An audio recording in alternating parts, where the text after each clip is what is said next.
Hi there. I'm often seeing questions from people who were using previously FL Studio or Reason about automation clips. The idea of automation clips is basically that you have a clip that contains automation data, and you can move it and do different things with those clips.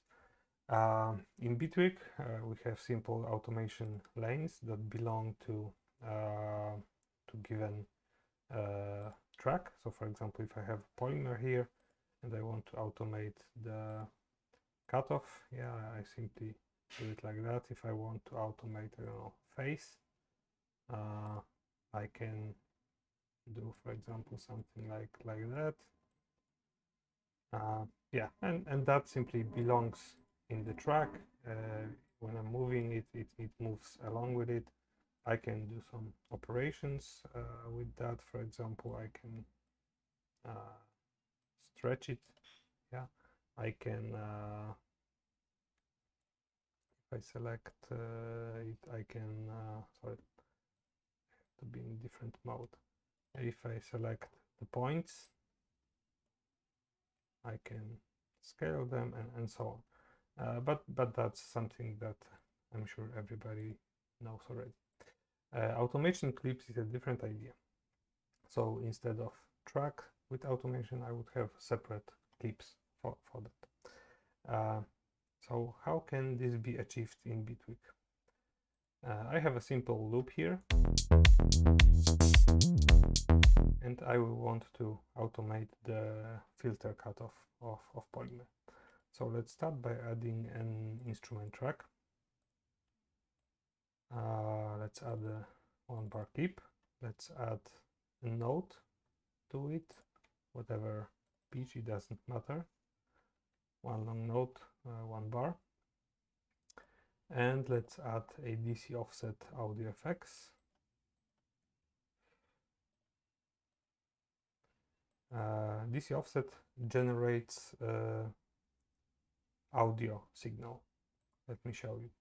Right now it's doing nothing, but if I move it, you can see there is some audio being generated, and if I will move it very fast, you will start to hear it. Okay.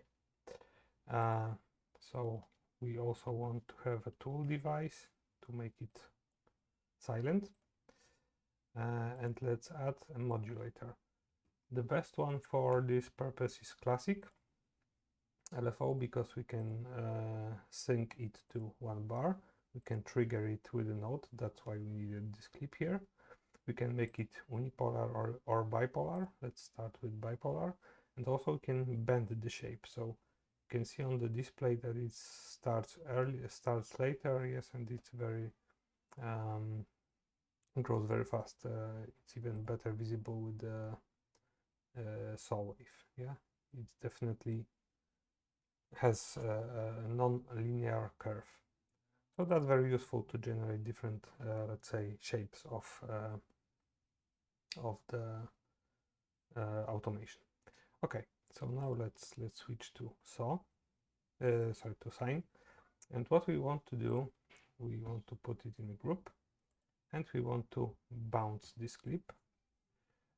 We have to set a custom bouncing point, and let's take the output of DC offset as our source for the audio.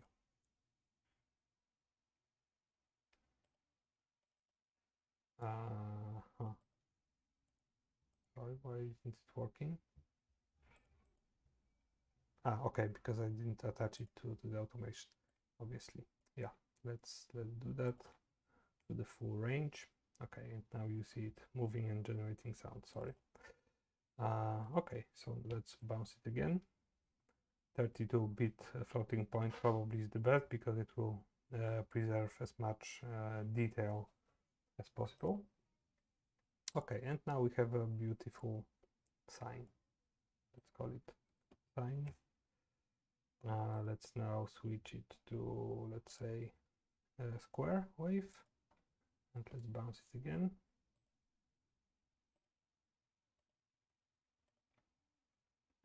square, and maybe let's do a saw as well.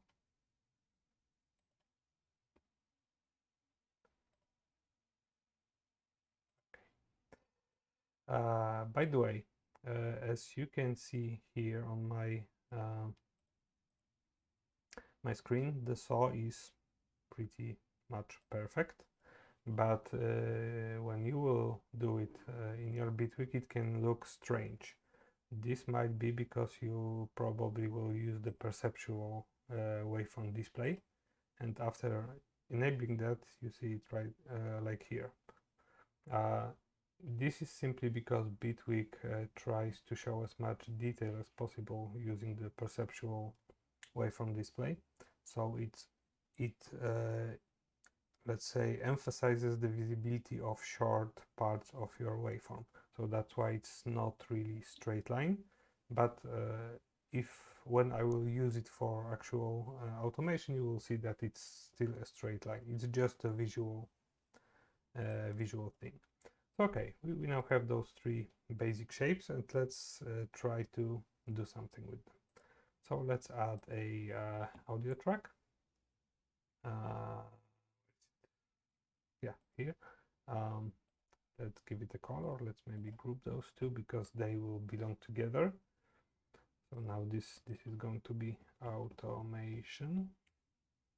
Okay, and now let's maybe start with a sign.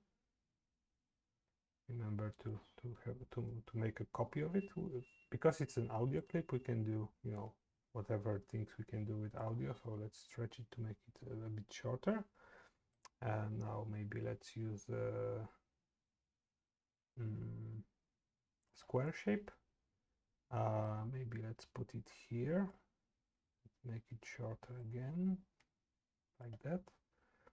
Maybe, you know, I don't really like this sudden jump here, so maybe let's put a speed here. Sorry, let's put the speed here, and now let's maybe do some kind of where is it?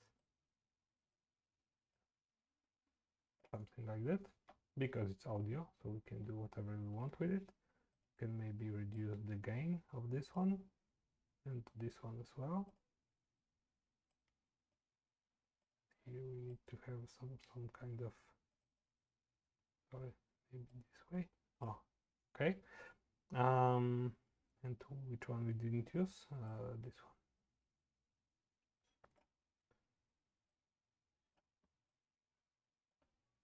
Okay, again we will do some kind of crossfade. Right. Yeah, okay. That works.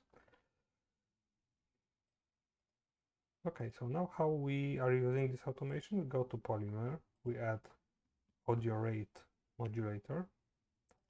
We have to send its input to our automation track, let's say pre-fader, because we should actually mute it so that it doesn't generate this audio.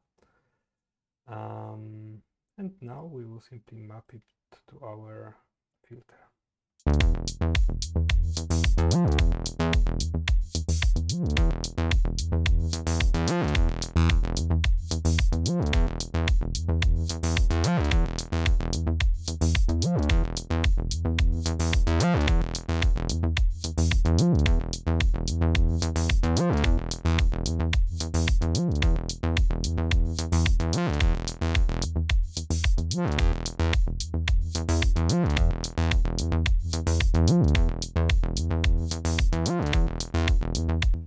You know, the interesting thing with this is that it's automation data. So for example, if you use, let's say, tool and add a step sequencer to it, and for example use that shape to modulate volume, we're actually modulating the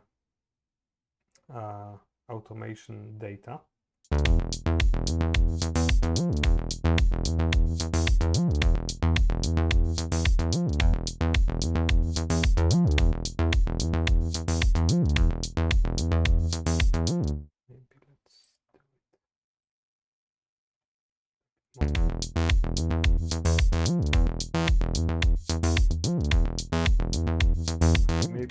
Maybe this is not the best example, but I guess you get the idea. You can put whatever effects you want here. I don't know, convolution.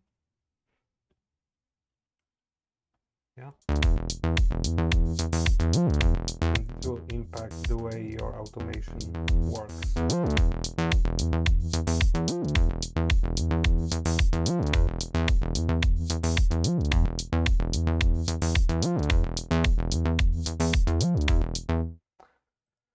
Yeah, so that's it. Obviously, now once you have this, you can put it in your browser.